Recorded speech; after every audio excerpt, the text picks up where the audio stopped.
When I woke up, my head was pounding, and the first thing I noticed was how cold it was. My eyes opened slowly, adjusting to the dim, flickering light. My body felt stiff, and when I tried to move my arms, they wouldn't budge. Panic set in. I looked down and saw thick, worn leather straps holding me to a chair.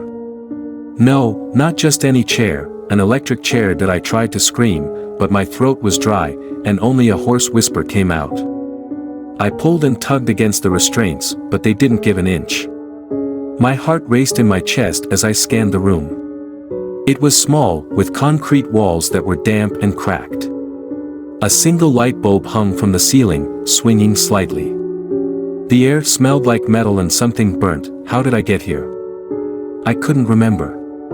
The last thing I recalled was going to bed, just a normal night. I couldn't piece together anything else. Then I heard it, a faint buzzing sound, almost like static, followed by footsteps. Slow, deliberate footsteps. My skin prickled with fear.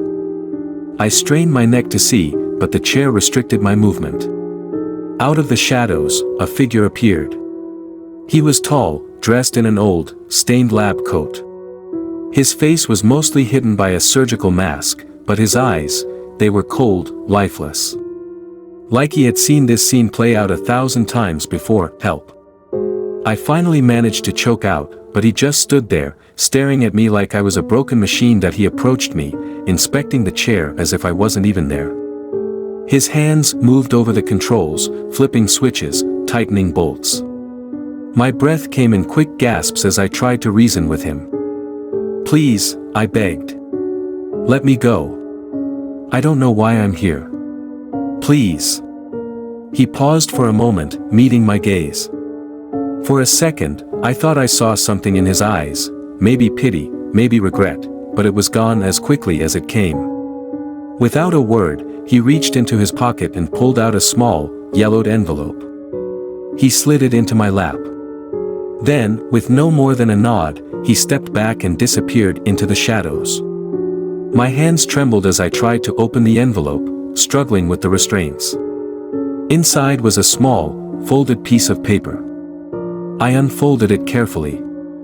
The paper was old and brittle, and the ink was smudged, but I could make out a few words. You've been chosen. Pay for your sins. My blood ran cold. Chosen. Sins. What sins? I wasn't perfect, but who was? I was just normal. Suddenly, the humming sound grew louder. My eyes shot to the control panel on the chair, where a red light blinked on and off, faster and faster. My heart pounded in my chest. The air seemed to crackle with energy, and the hairs on my arms stood on end. That I screamed again, louder this time, thrashing against the restraints with everything I had. But it was no use. The light kept blinking, the hum became deafening, and then, silence. For a brief moment, everything seemed to stop.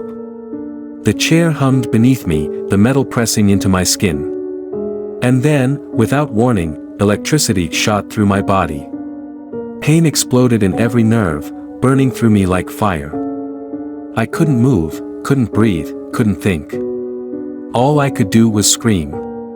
My vision blurred, fading into darkness, and then, just as quickly as it started, it stopped. My body slumped forward, weak and shaking. My mind was foggy, but I was still alive. Barely. Through the haze of pain, I heard the sound of those footsteps again. The man was back. He stepped into view, watching me with those cold, empty eyes. This time, he spoke. His voice was calm, almost bored. You'll wake up again. You always do. I wanted to ask him what he meant, but before I could, everything went black. And when I woke up, I was still bound to the chair.